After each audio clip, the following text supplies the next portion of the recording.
And it's a very interesting thing. The way that this works, I've thought about this for a while. I haven't developed this fully, but basically, tension is an intrinsic, built-in feature of reality. And the way that it comes about is if you take the lens of all of existence, and if you were to see it from a very zoomed out perspective, where you weren't attached to anything, you didn't have a body, you were just observing it existing as existence, then you would see that all things have equal value, an incredible amount of value.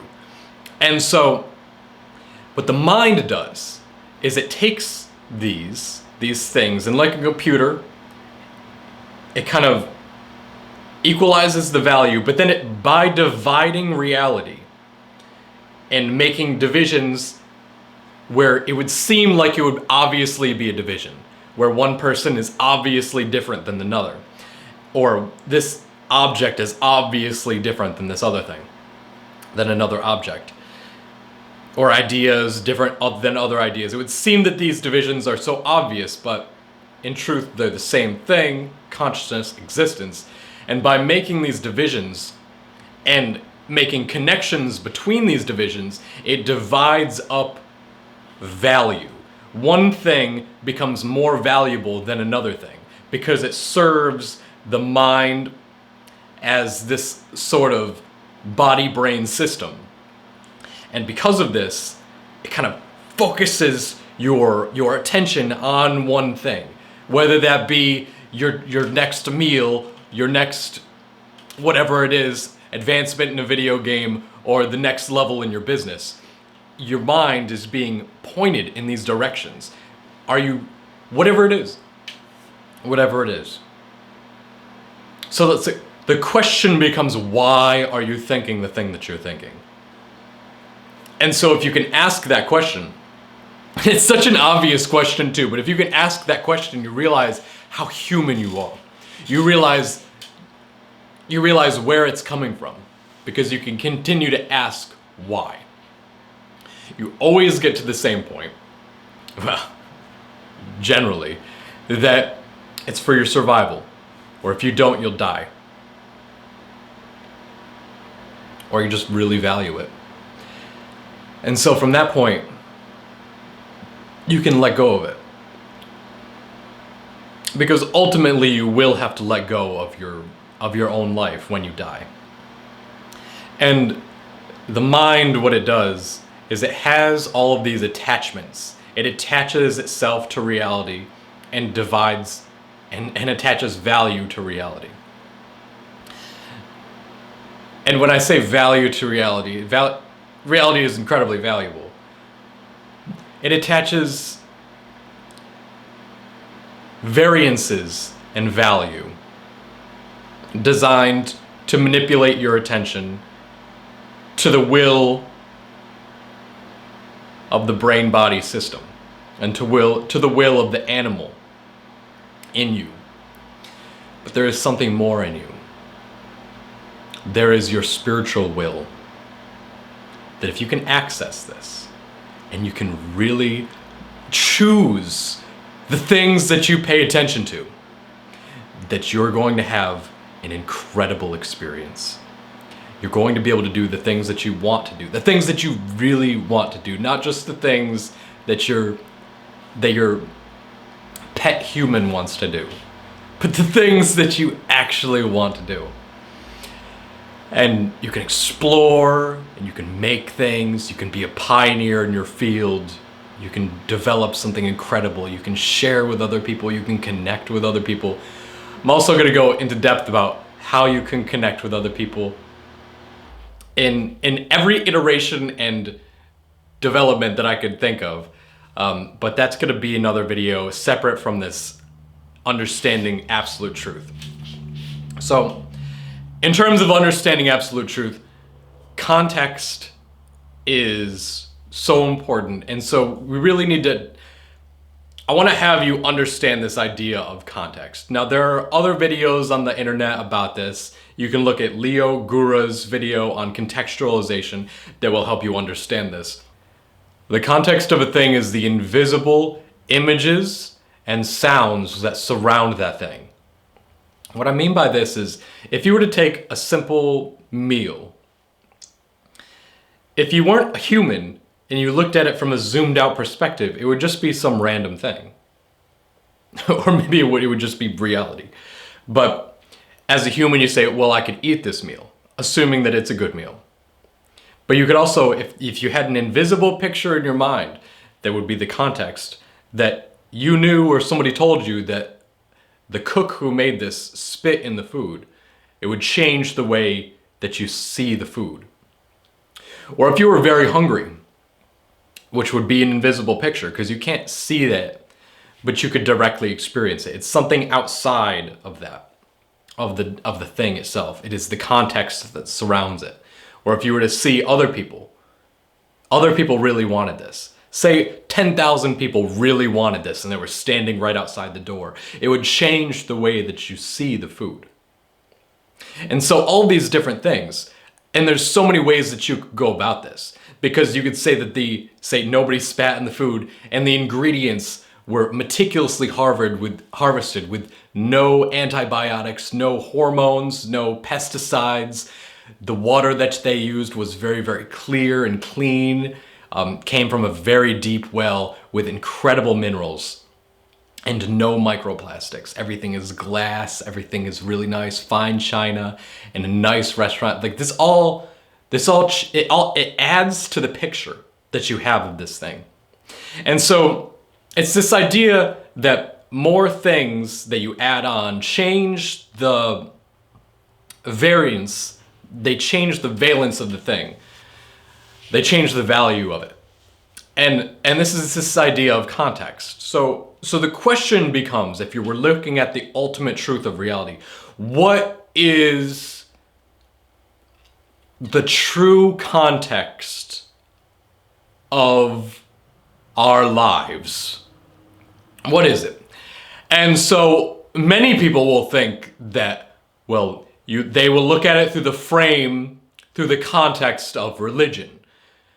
And you can do that, and I believe that a lot of that is true. And so really what that's doing is it's trying to find the true context of reality. And what is it? Because so many times in your life, you're not thinking about this because there's already a context that you've assumed. You're not trying to break this down and find yourself in the true seat of reality. And you're acting through your brain-body system. The mind has hijacked your will, and you're just an animal. This is why it's important. If you're not aware of the ultimate context of reality, you're falling into a trance. You're being led down all of these different roads of your ego mind. And so where we're trying to go is to a place of understanding these systems, these relationships, these aspects and these dynamics, so that we can point you in the direction of reason and love and peace. But see, these are just words right now. We need to break this down. One of the things that you can do to really, and see what we're doing right now, what we just did was on the level of reason. You had the courage to look at these aspects, this video. We brought you into reason. If you understood what I said before, or even if you didn't, it's building a conglomerate in your mind, an abstraction in your mind, so that you can further grasp these things, because you will eventually, if you keep on putting effort into this and energy into this. And so where we could also go is this level of love, which is above reason. If you were to look at the David Hawkins map of consciousness, and what this is, on this level, there is gratitude for life. there is an acknowledgement of the preciousness of life, and there is compassion. And so compassion is a completely different topic all in itself, because it is kind of involved. I mean, there's so many different aspects to this that we could really look into. For example, just what compassion is simply is it's when you see suffering outside in the world and you believe that you can do something to help, and you do that thing. And so in that moment you have, not necessarily, but it does tend to change the state that you're in. And so the way that it does this is that in very practical terms, right? So the people in your life are suffering, and you too are suffering. And I know this because I suffer too. And suffering has so many different looks to it. See, suffering can be overt, painful suffering. It can be overt pain.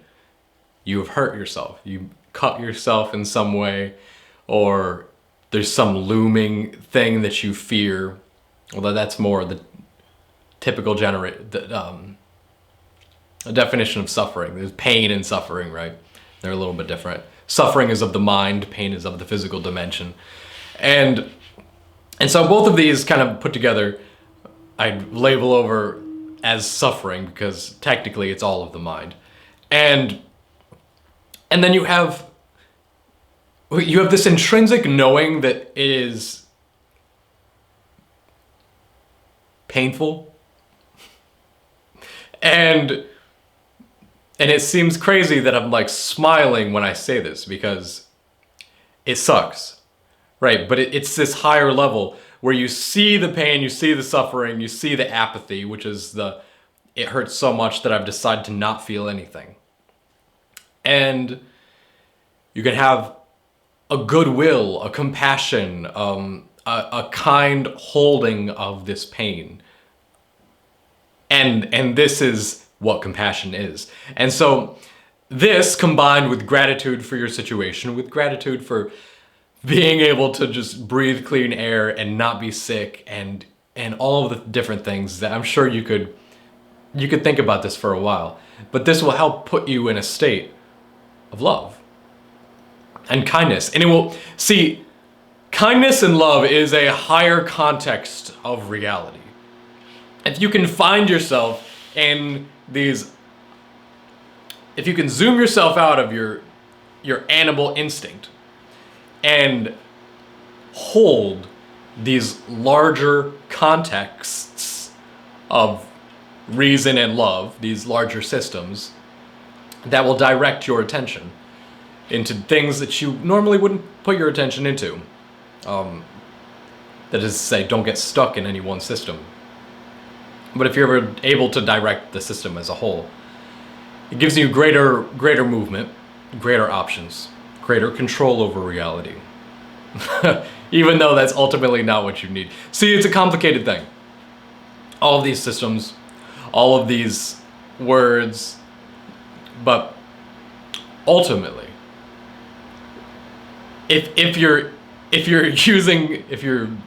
accessing these levels of compassion, of love, then what will happen is your heart chakra will open. And I'm not even sure on how this works. To be fair, I don't fully understand it. But to the best of my knowledge, this is what happens. And it's not just about internally experiencing these states. It's not the right words. It's not just about you by yourself sitting in a dark room thinking of these things. It's more about holding these perspectives and communicating it out to other people in some expression that will allow you to access these different states, because energy is going out. If it just stays where it is, you can have compassion for yourself, and that's a really good thing too. But that can only take you so far. You need to have compassion for yourself and other people, or compassion for other people and yourself. Because so many people have it one way and not the other, where they don't have it at all, or they forget all the time because they're so sucked in to their animal life. Their lack of free will and their animal emotions have created all of these different frames, these different influence triggers that direct the attention of the mind and make something seem so important, when in fact it is not important. Context directs importance. And so when you see a big context, you have more options as to what is important. You yourself and your spiritual will can direct what is important instead of the brain, body, mind, ego mind directing importance.